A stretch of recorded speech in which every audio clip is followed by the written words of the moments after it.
1911માં રધરફોર્ડે atomic nucleus નાભી પરમાણુની નાભીની શોધ કરી હતી. એટલે નાભી, ધનભાર, આજુબાજુ ફરતા ઇલેક્ટ્રોન, એવું આખું પરમાણુનું ચિત્ર એટલે ઘડીભર એમ લાગે કે સૂર્ય કેન્દ્રમાં, આજુબાજુ ગ્રહો ફરતા હોય, એવી કંઈક સાદી કલ્પના. આવું ચિત્ર ભૌતિકશાસ્ત્રમાં સ્પષ્ટ થવા લાગ્યું હતું. એ સંજોગોમાં નીલ્સ બોહરે વિચાર એમ કર્યો કે આ ચિત્ર અનુસાર હાઇડ્રોજન પરમાણુમાંથી ચોક્કસ વર્ણરેખાઓ, ચોક્કસ પ્રકાશ નીકળે છે, અમુક જ તરંગ લંબાઈનો પ્રકાશ નીકળે છે. એનું કારણ શું?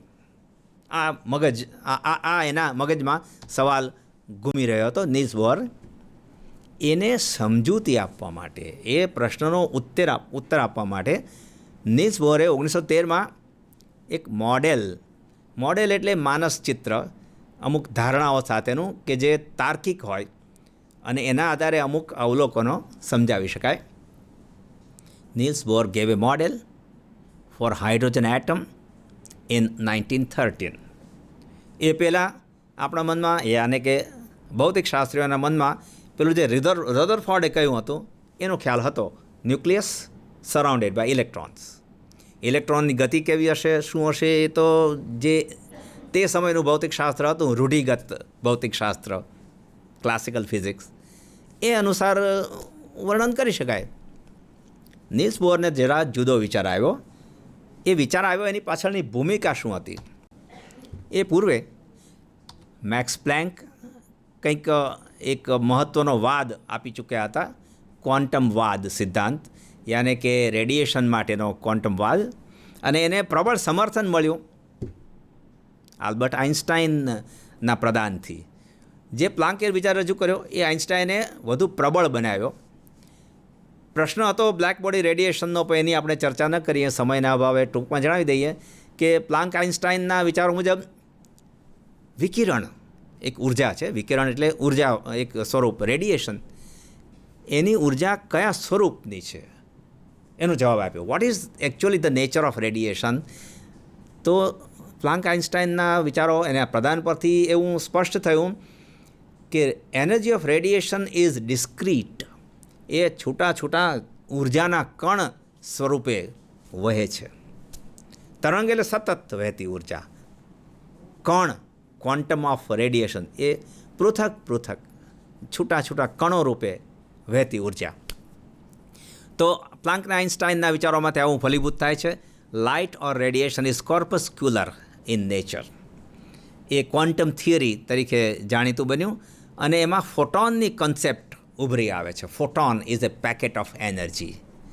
એ એક ફોટોનની એનર્જી E બરાબર hν થાય, જેમાં h એક સાર્વત્રિક અચળાંક છે. આજે આપણે એને પ્લાન્કનો અચળાંક કહીએ છીએ. અને ન્યૂ એ આવૃત્તિ, રેડિયેશનની આવૃત્તિ, ફ્રીક્વન્સી ઓફ રેડિયેશન. તો એક ફોટોનમાં આટલી એનર્જી, એક ફોટોનની ઉર્જા તો ઘણી નાની હોય, પણ અસંખ્ય ફોટોનો મળીને જે પ્રકાશના વેગ c શૂન્યાવકાશમાં જાય છે, એ રીતે રેડિયેશન એનર્જી, વિકિરણની ઉર્જા આગળ વધતી હોય છે, એનું પ્રસરણ થાય છે.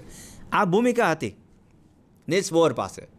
નીલ્સ બોહરના મનમાં પ્રશ્ન હતો, ઇલેક્ટ્રોન જે પરમાણુની અંદર, હાઇડ્રોજન પરમાણુની અંદર રહેલ છે, એ કેવી રીતે એક તો ઘૂમે છે, અને બીજું કેવી રીતે ઉત્સર્જન કરે છે.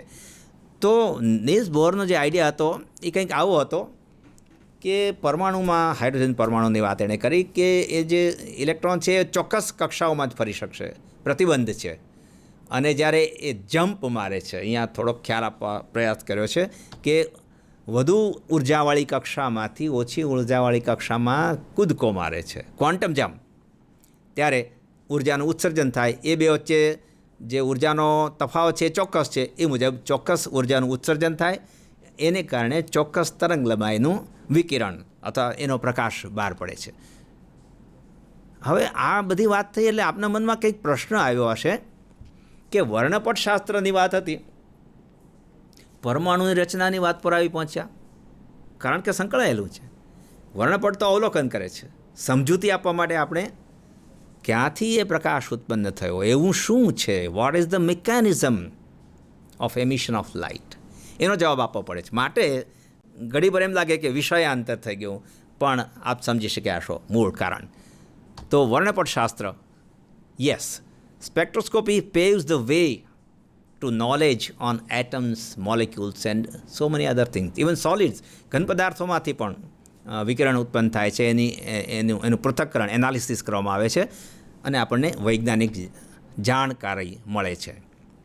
જે બોર એટમ મોડેલની વાત કરી, એની સ્ટોરી, એની વાર્તા આપણે આગળ વધારીએ તો Bohr atom model was successful but it was very simple. કંઈ નહોતું, એમાંથી એણે એક પ્રારંભિક શરૂઆત કરી. એણે નીલ્સ બોરે શું કર્યું, જે ક્વોન્ટાઇઝેશનનો આઈડિયા છે, ક્વોન્ટમીકરણ, એનો વિચાર છે, એ રેડિયેશન માટે હતો. એણે પરમાણુમાં દાખલ કર્યો, પરમાણુની રચનામાં દાખલ કર્યો. એનર્જી લેવલ્સ આર ક્વોન્ટાઇઝડ, એ પરમાણુમાં એને દાખલ કર્યો, પણ સરળ એક મોડેલ હતું. દોસ્તો, 1913થી 1926 જેની આપણે વાત કરશું, આ સમયગાળો એક અદ્ભુત અફડાતફડીનો ગાળો હતો ભૌતિકશાસ્ત્ર માટે. From 1913 to 1926 it was a time of turmoil in physics. New ideas came up, new discoveries, experimental discoveries, theoretical proposals. આ બધાને અંતે હજુ પણ 1926 પહેલાં એક ક્લિયર પિક્ચર, એક સ્પષ્ટ ચિત્ર આવવાનું બાકી હતું. એક અદ્ભુત સમય ભૌતિકશાસ્ત્રના ઇતિહાસમાં.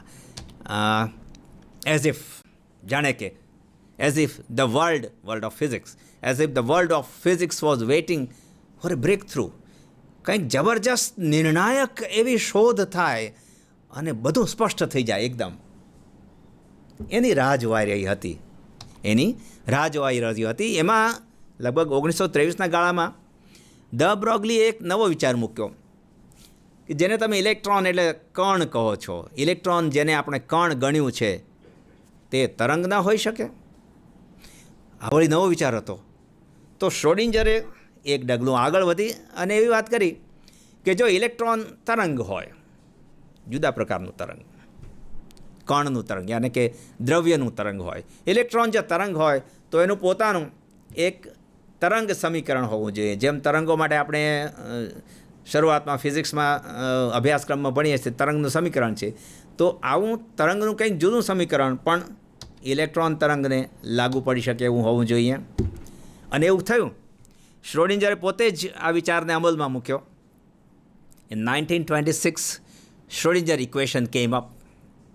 અને એ શ્રોડિંજર ઇક્વેશનને હાઇડ્રોજનના પરમાણુ માટે લાગુ પાડવામાં આવ્યું.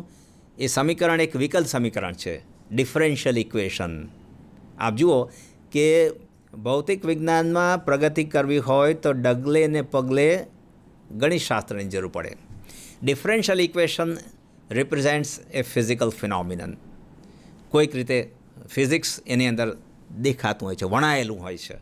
તો એ જે શ્રોડિંજર ઇક્વેશન હતું એની મદદથી જાણે કે ક્વોન્ટમ મિકેનિક્સની શરૂઆત થઈ. એને શરૂઆતમાં વેવ મિકેનિક્સ એવું કહ્યું. એ શ્રોડિંજર ઇક્વેશન સદભાગ્યે હાઇડ્રોજન એટમના કેસમાં એનું પૂર્ણપણે હલ, એક્ઝેક્ટ સોલ્યુશન મળી શક્યું. It was solvable exactly. એનું સોલ્યુશન મળે અને સોલ્યુશન ઉપર કેટલીક સીમા શરતો લાગુ પડે, બાઉન્ડ્રી કન્ડિશન્સ લાગુ પડે. એના આધારે હાઇડ્રોજન પરમાણુમાં ઇલેક્ટ્રોનની ઉર્જા શું હોઈ શકે એનો સ્પષ્ટ જવાબ મળ્યો. અને જવાબ એ મળ્યો કે ઉર્જા પૃથક હોવી જોઈએ. Energy in the hydrogen, energy of the electron in the hydrogen atom is quantized. એટલું જ નહીં, પણ ટ્રાન્ઝિશન થાય જુદી જુદી, જે આપણે એન કહ્યું એને હવે આપણે ક્વોન્ટમ નંબર કહેશું, સ્મોલ એન ક્વોન્ટમ નંબર. તો જુદી જુદી એનની કક્ષાઓમાં ટ્રાન્ઝિશન થાય, સંક્રમણ થાય, એકમાંથી બીજામાં જમ્પ જેને આપણે કહ્યું. એ જ્યારે ટ્રાન્ઝિશન થાય છે ત્યારે સ્પેક્ટ્રલ લાઇન્સ એમિટ થાય છે, પ્રકાશ ઉત્પન્ન થાય છે. એમ સ્પેક્ટ્રલ લાઇન્સની સમજૂતી આપવામાં આવી. તો જુઓ કે આપણે શું મેળવ્યું. Spectroscopy now finds interpretation. You see the spectra, you interpret by quantum mechanics. આ એનું મહત્ત્વ હતું. પણ આખરે આવ્યું તો સ્પેક્ટ્રોસ્કોપીમાંથી, અવલોકનમાંથી. તો એ વાત થોડી આગળ વધારીએ. આપણે વર્ણપટશાસ્ત્રનો ઉપયોગ ક્યાં ક્યાં થયો છે એની વાતો કરવી છે. તો જેમ લેબોરેટરી સોર્સિસ, પ્રયોગશાળામાં જુદા જુદા પ્રકાશના સ્ત્રોતો છે એની વાત થઈ, એમાંથી અવલોકનો મેળવવામાં આવ્યા અને એમાંથી પછી એનું અર્થઘટન કરવામાં આવ્યું.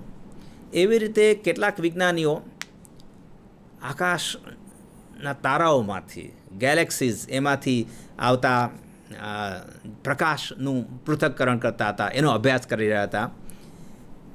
અને એમ જુઓ તો મુખ્યત્વે શું હતું કે એક પ્રકારની જાણકારી હતી કે જુદા જુદા પરમાણુઓમાંથી અમુક પ્રકારની તરંગ લંબાઈઓ, અમુક પ્રકારની વર્ણપટ રેખાઓ નીકળે છે. એટલે એ વર્ણપટ રેખાઓ જ્યાં જોવા મળે ત્યાં આ તત્વ હોવું જોઈએ. હાઇડ્રોજનની વર્ણપટ રેખાઓ અહીંયા જોવા મળી, કોઈ તારાઓમાં જોવા મળે તો એ તત્વ હોવું જોઈએ. આપણે જે ડાર્ક લાઇન્સ, એબ્ઝોર્પ્શન લાઇન્સની વાત કરી, એ આમ એબ્ઝોર્પ્શન લાઇન્સ છે, પણ એમાં હાઇડ્રોજનને અનુરૂપ પ્રકાશનું ઉત્સર્જન થવાને બદલે શોષણ થાય છે. અને બીજા બધા પરમાણુઓ, અણુ પરમાણુઓનું એમાં શોષણ દેખાય છે. તો એમ સંકલન કરી શકાય છે કે આ રેખા, એની પાછળનું કારણ કયું પરમાણુ, કયું અણુ. એવા પ્રકારનો અભ્યાસ, ખગોળશાસ્ત્રીય અભ્યાસ વેધશાળામાં, લેબોરેટરી યાને કે ઓબ્ઝર્વેટરીઝમાં કરવામાં આવ્યો. એડવિન હબલનું નામ જાણીતું છે. એડવિન હબલે તારાઓ, ગેલેક્સીઝના વર્ણપટના આધારે એક જબરજસ્ત આંચકો આપી દે એવી શોધ કરી. સ્ટર્ટલિંગ ડિસ્કવરી જેને કહેવાય. એડવિન હબલે જે શોધ કરી, યાને કે તારાઓના વર્ણપટમાં એણે જે અભ્યાસ કર્યો, એના ગેલેક્સીની વાત કરી, ગેલેક્સીના વર્ણપટમાં જે અભ્યાસ કર્યો એના આધારે એને કંઈક એવું જાણવા મળે છે કે galaxies in the universe are moving away from each other. એ જ્યારે મૂવિંગ અવે હોય ત્યારે જેને કહેવાય રિલેટિવ મોશન થાય, યાને કે સાપેક્ષ ગતિ થાય. એ સાપેક્ષ ગતિ પેલા ડોપલરના સિદ્ધાંતને અનુસાર પ્રકાશની આવૃત્તિને અસર કરે. આવું તારણ એણે કાઢ્યું. The galaxies are moving away from each other. હવે at present, if you feel that the galaxies are moving away from each other, then go to the past. ભૂતકાળમાં વિચાર કરો. એક સમય એવો હશે કે બધી જ ગેલેક્સી જે કાંઈ પણ હશે બ્રહ્માંડમાં એ નજીક આવ્યું હશે. અરે નજીક જ હશે, સાવ બિંદુવત હશે. અને અત્યારે તો દૂર છે જ. એટલે કાંઈક એવું થયું હશે, વિસ્ફોટ થયો હશે. વિસ્ફોટ એવો થયો હશે કે જેને કારણે આખા બ્રહ્માંડનો જાણે કે જન્મ થયો. The universe began with a big bang. એ એક મહત્ત્વની શોધ હતી. દોસ્તો, આપણે આજની ચર્ચામાં શરૂઆત કરી હતી કેન્દ્રીય બળ ક્ષેત્રની, જેને આપણે સેન્ટ્રલ ફોર્સ કહીએ. એમાં પણ ઉદાહરણ તરીકે આપણે ગ્રહોની વાત કરી, ઉપગ્રહોની ગતિની વાત કરી. મેં એક ઉલ્લેખ એવો પણ કર્યો કે કોમેટ્સ, ધૂમકેતુઓની જે ભ્રમણકક્ષા છે તે અતિવલય નહીં કહેવાય એને, અતિવલય એટલે હાઇપરબોલા, પણ અતિશય લંબગોળ, દીર્ઘવૃત્ત હોય છે, એક્સેન્ટ્રિસિટીની દ્રષ્ટિએ જોઈએ. આવો એક બીજો દાખલો આપણે આપવા માગીએ છીએ. હું અત્યારે દાખલો એટલા માટે આપવા માગું છું કે જે જ્ઞાન, જે સામાન્ય વિજ્ઞાનનું ભૌતિક જ્ઞાન આપણે મેળવીએ છીએ એનો ઉપયોગ કેવો થાય છે. જુઓ, આ જે ભ્રમણકક્ષા બતાવવામાં આવી છે એ માર્સ ઓર્બિટર મિશનની છે. હવે જે ગુરુત્વાકર્ષણનો નિયમ ગ્રહો વચ્ચે છે, ગ્રહો અને સૂર્ય વચ્ચે છે, એવું જ મંગળ ગ્રહની આજુબાજુ ફરતા મંગળયાન માર્સ ઓર્બિટર મિશન વિશે છે. એની એક્સેન્ટ્રિસિટી પણ 1ની નજીક છે, 0.91 જેવી છે. એટલે અતિશય દીર્ઘવૃત્તીય કક્ષામાં એ ભ્રમણ કરે છે.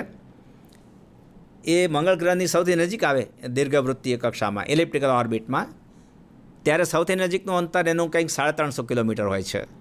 પણ તે વખતે નજીક હોય ત્યારે એનો વેગ વધારે હોય. દૂર જાય ત્યારે દૂરનું અંતર તો 80,000 કિલોમીટર છે માર્સ ઓર્બિટર મિશનનું, ત્યારે એ ધીમું પડી જાય છે.